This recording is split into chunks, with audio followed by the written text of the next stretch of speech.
Uh, so I will try to cover, the management of osteoporosis in special population, and I will concentrate on patient with the CKD. I have no disclosure for this presentation, and I will focus on the management of osteoporosis in patient with CKD. Why this topic? Osteoporosis and fracture are common in persons with advanced chronic kidney disease and on maintenance dialysis. The diagnosis of osteoporosis in this population can be difficult and suboptimal.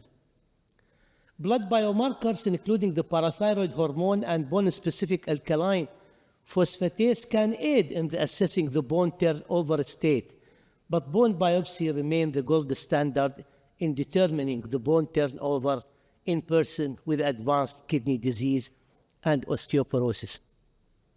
With the increasing armamentarium of osteoporosis drug, it now may be possible to prevent many fractures in advanced CKD, but data on this drug in CKD are limited. So the objective in 15 minutes to highlight on the particularity of bone disease in CKD, discuss how should we assess bone disease in CKD, and review the evidence on the management of osteoporosis in patients with CKD, focusing on osteoporosis medication choice. The epidemiology of osteoporosis and fracture in advanced CKD, in the NHS data, 24% of women and 11% of men with osteoporosis have advanced CKD, defined as GFR below 35. Compared with persons who do not have CKD, those with CKD have more than 2.5-fold higher risk of a fracture, and those who are on dialysis have 4-fold risk. The recent study have suggested an incidence rate of hip fracture of 7.5 and 13.6 per 1,000 persons per year in men and women on maintenance dialysis, respectively. Significant, and the impact of hip fracture. This is in comparison to the rate of 5% and 7.5 per 1,000 persons per year in men and women in the general population. So nearly, 1.5-fold. Let us start with Jane. She's 71 years old, CKD stage 4 patient with type 2 diabetes, hypertension, and recent hip fracture. Parathyroid hormone ranging 300 to 400 in different visits, calcium 8.4, phosphate 4.6, vitamin D suboptimal 16, and the bicarbonate 19 to 20. Why Jane fracture? Fracture for different reasons. Could be the mineralization defect, could be the adynamic bone disease because she is diabetic, could be the hyperparathyroidism bone disease, the mixed osteodystrophy, postmenopausal osteoporosis, or unknown cause. So in the chronic kidney disease and the mineral bone disorders, there is interlinked for the bone abnormality, the laboratory abnormality, and the vascular calcification, all lead to an increased cardiovascular risk, increased fracture risk, and increased mortality. And we know that the fracture risk is increasing with the declining of the GFR.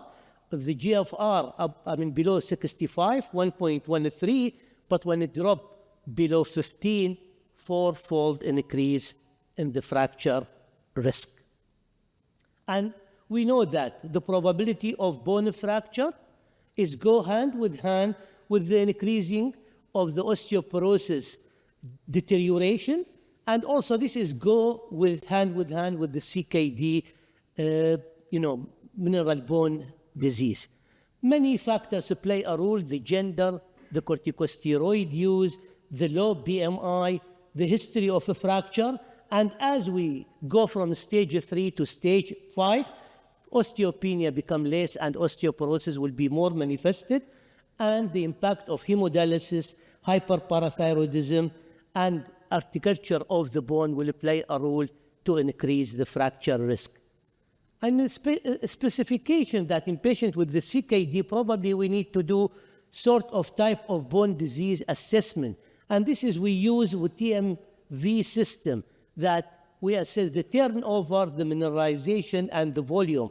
And with this, we can see that the turnover from low to high, and the volume from low bone volume to high bone volume, as well as abnormal mineralization or normal, and we can fit that the patient with osteoporosis, with osteosclerosis, patient with a dynamic bone disease, according to these three, which is interesting classification. Fracture in the CKD is stage 5, 13%, 17% in different study, which is usually nearly double on the general population, and also the relative risk is much more. And this is not only in the stage 5 disease, even in the CKD stage 3, the incidence of a fracture is more. This is the FRAX data from the Canadian registry, and we can see that in patients, even with the stage 3 CKD, the incidence of a fracture is much more. And of course, it is augmented by the increasing age, as well as more in female than in male. So what could be the pathophysiology of renal osteodystrophy? There is many players. We have the decrease in the calcitriol, we have the phosphate retention, and we have the acidosis. And this will lead to decrease intestinal calcium absorption, decrease the serum calcium, which stimulates the parathyroid hormone to increase, and the hyperparathyroidism contribute to high bone turnover. In addition, the phosphate retention and also the acidosis at the level of the bone compartment lead to an increase of the fibroblast growth factor 23, a stage of osteomalacia and adynamic bone disease, which is the quality of the bone is amenable for more fracture. How to diagnose the type of bone disease in the CKD? If we need to assess the turnover, mineralization of the bone volume, we use the bone markers and also the diagnostic imaging.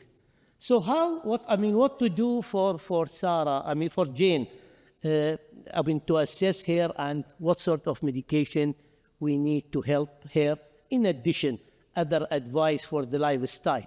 We should assess all the risk factors for osteoporosis, specifically in patients with the CKD. We need to look on the traditional risk factor, which is the demographic factor, the lifestyle and diet, and also the hypogonadism in men. We need to look on the uremic risk factor, the mineral metabolism, the metabolic acidosis, and the chronic inflammation.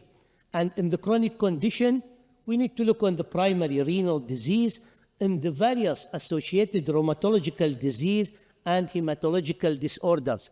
We shouldn't forget of the drug, which is common drug, especially the pioglitazone in some patients, some reported cases with the SGLT2 inhibitors, anticoagulant, PPI, and also the immunosuppressant. And also renal osteodystrophy for check the turnover, mineralization, and volume.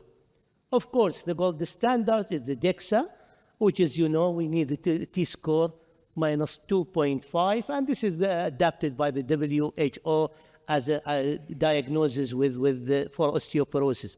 And we stand with the inclusive operational definition of osteoporosis, according to the WHO, including patient with the CKD stage 4 and 5, in spite of the contribution of the renal osteodystrophy and the CKD parameters to decrease the bone strength in this population.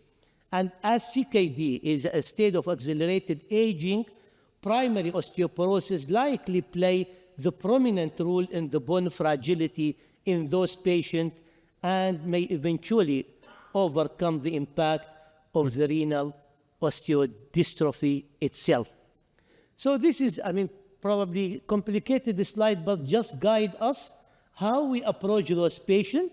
If we have, for example, a postmenopausal woman above 50 years, we need to do the country-specific fracture possibility. We need to do the DEXA-based at the spine and hip, and also sometimes we need to do the lateral imaging of the spine for the vertebral fracture assessment and categorize about patient to the high diagnosed with osteoporosis, more than 2.5 T-score, and the fragility fracture.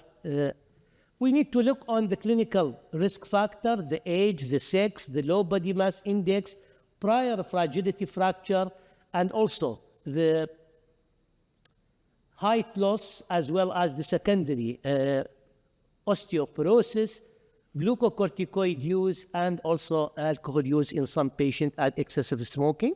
And also we need to assess the patient with the additional information. We should have an idea about the biochemistry, the phosphorus, the calcium, the vitamin D, parathormone, and bicarbonate.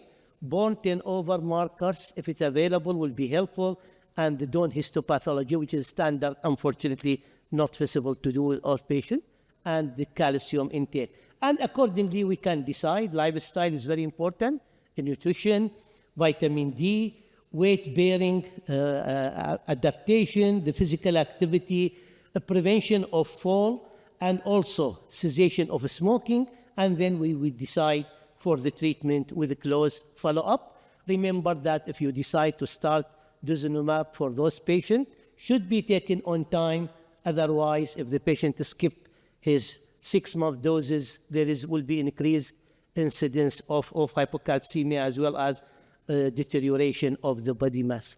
So the intervention that the CKD patient above 50 years of age with a prior fragility fracture, major osteoporotic fracture, may be considered for treatment without the need for further body mass assessment. It is already fractured, so this could be started the treatment. In the absence of major osteoporotic fracture, a DEXA T-score of minus 2.5 at the lumbar spine or hip is recommended, recognizing a higher threshold in those patients. Probably we can consider minus 2 as well, or minus 1.5 in very high-risk patients.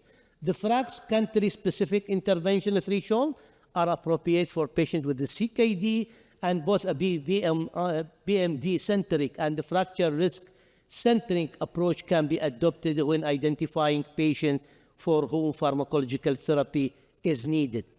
Calcium supplementation with adequate vitamin D, don't accept the 30, go for 40 to 50 nanograms. Weight-bearing exercise, adapted the fall risk, because this is very important for patients, and also try to optimize the CKD in all parameters.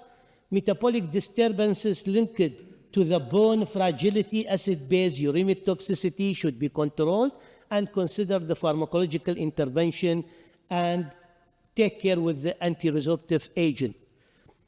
Bisphosphonates are poorly explored in patients with the CKD, which call for caution. Duzanumab is safe, but keep the timing. And withdrawal of duzanumab therapy may be associated with an increased risk of vertebral fracture. All the osteoporosis medication, there is trials in GFR below 45, and also in patients with dialysis. And this is interesting slide that we need to do some modification of the dose. For the bisphosphonate, we give oral alendronate, the 35 milligram, not the 70 milligram. And also the rank-LinkedIn inhibitor, like denosumab, can be given as usual. So to conclude, osteoporosis is highly prevalent in persons with advanced CKD. Fracture represents a major threat to the well-being and the quality of life of this population. As physicians, we are tasked with helping to mitigate this risk, despite the absence of robust randomized trial to support our decision, and with the increasing armamentarium of osteoporotic drugs now available, we have the power to decrease the fracture rates in our patients going forward. The cause of treatment of the CKD and induced bone disease is unique and should be managed with nephrologists.